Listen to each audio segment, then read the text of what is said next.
back, guys. So I'm just in the shed today.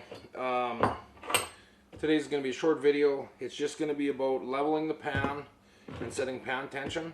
I'm running Bridgers, so this is only going to go towards Bridger traps. So I've got 3s and 2s. These are all basically 2s. I've got a couple 3s here, and then the rest of my number 3s are over there. So I loosen this pan off for demonstration purposes. You can see how loose it is. When you buy the traps, likely they're going to be this loose, and you don't want to go to the field with a pan that loose. So on these traps, it's just this bolt in the back. So I'm using just a 5/16 ratchet and wrench. So you tighten it up a little bit, and how they stay. So you could, they recommend, or some guys say, 3 to 4 pounds of pan tension. I don't have a tester, I just do it by feel, and it has been working for me, so that's kind of what I stick with. So it's stiff, it'll stay up by itself, so as soon as I do that, I will work it back and forth a couple times because it does loosen up, just so I have an idea. So it'll still stay up by itself. It has a little bit of pan tension with the pressure of the springs on the jaw, but I want it to be, see, that might be plenty good. I'm just going to tighten it up just a hair more. See, and that feels better to me. Just because when they step on it, you want them to be committed. When they fire the trap, that's where you get a pretty good catch on them. So another thing, that's pretty simple to do that. Another thing with this, to level your pan out. I'll see, I did it to some of these, but I left a couple so that I could show you guys.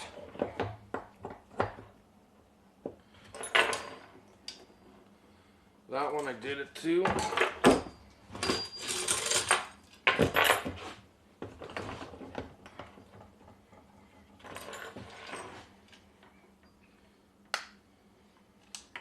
So these traps are all night latch, that's how they come.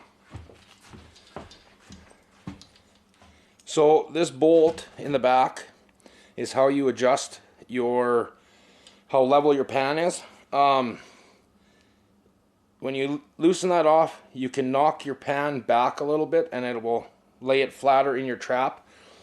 You can see there's a little bit of a gap there between these two pieces. If you make that flush, you can set your trap, but it won't fire because your pan cannot compress deep enough to let the night latch go. And you can see, hopefully, how the top of this pan sits up. I don't like that. So what I have done to make sure that my trap still fires is I adjust this as tight as I can for my tolerance, so that when I set my trap, it clears the jaw and it'll still fire. So just take a big screwdriver. I'll put it inside here, and I'll just lower it down and bend my pan down just a hair.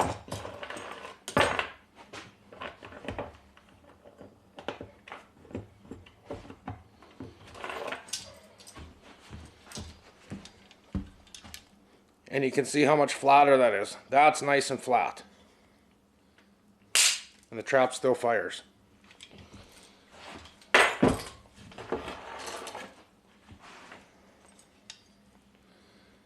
You can see how low that is. It's perfect. To me, it's perfect. That's how I like to run them.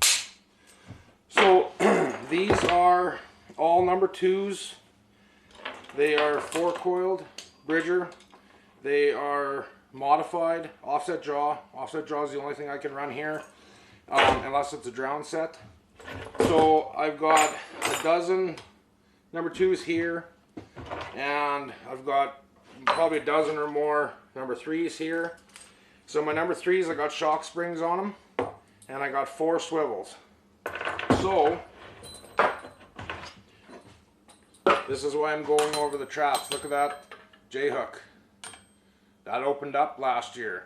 I know a lot of guys will weld these. I've never welded them, but looking at that right there, that's telling me that maybe I should start. That's why I'm going over all these. These traps I got last year, only 2 swivels. So what I'm going to do is I'm going to cut a link out here, and I'm going to put another swivel in.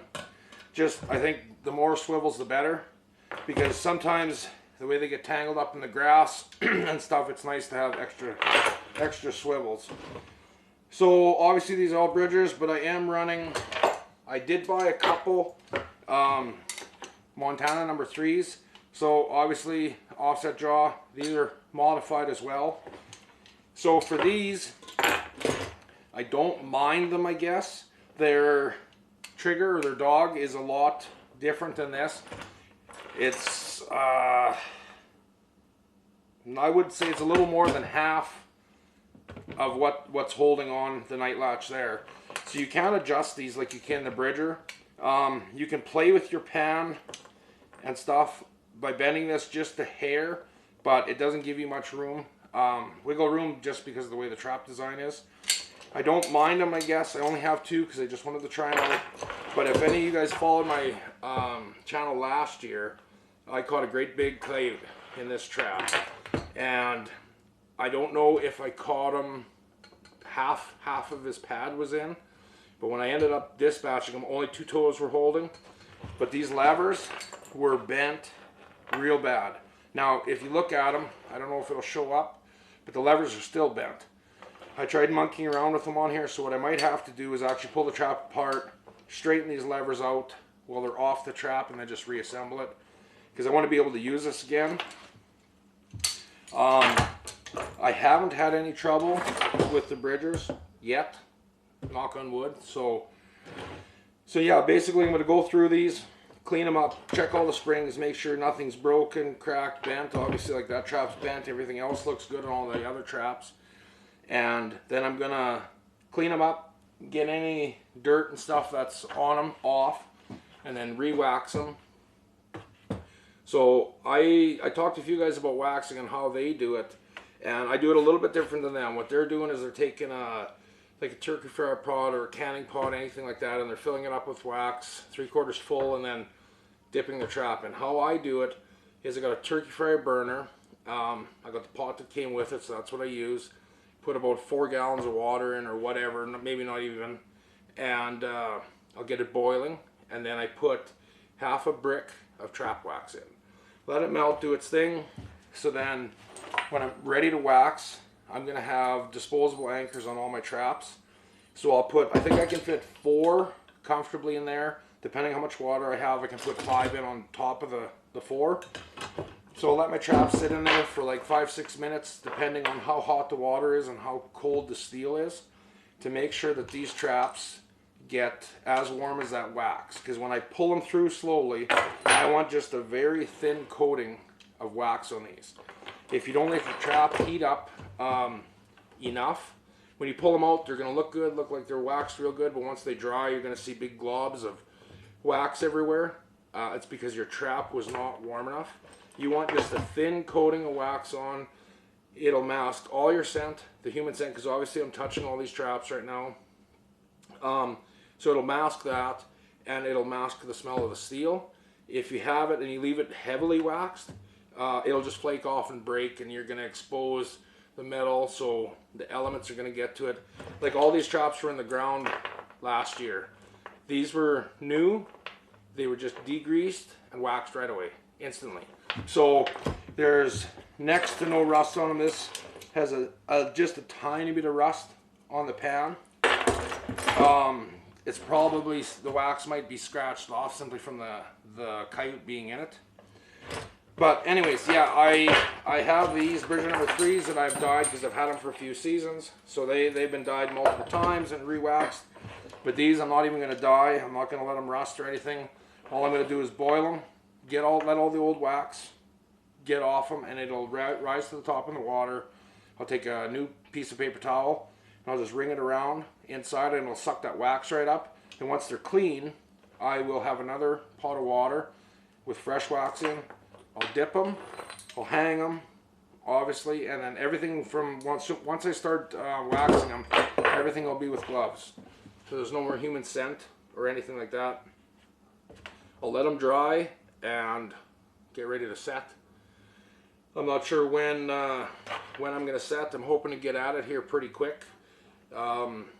we're still doing a moose hunt. We found lots of moose, but not the one we're looking for. So we're going to get that completed before I get any of these in the ground, just so I can focus on trapping when it's time to go trapping. So, but with that, guys, thanks for tuning in. Hopefully it helped somebody.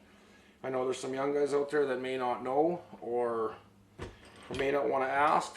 So that's how I do it. Right or wrong, take it as you will. But it is working for me, so that's kind of what I stick to. But with that, guys, thanks again. Till the next time.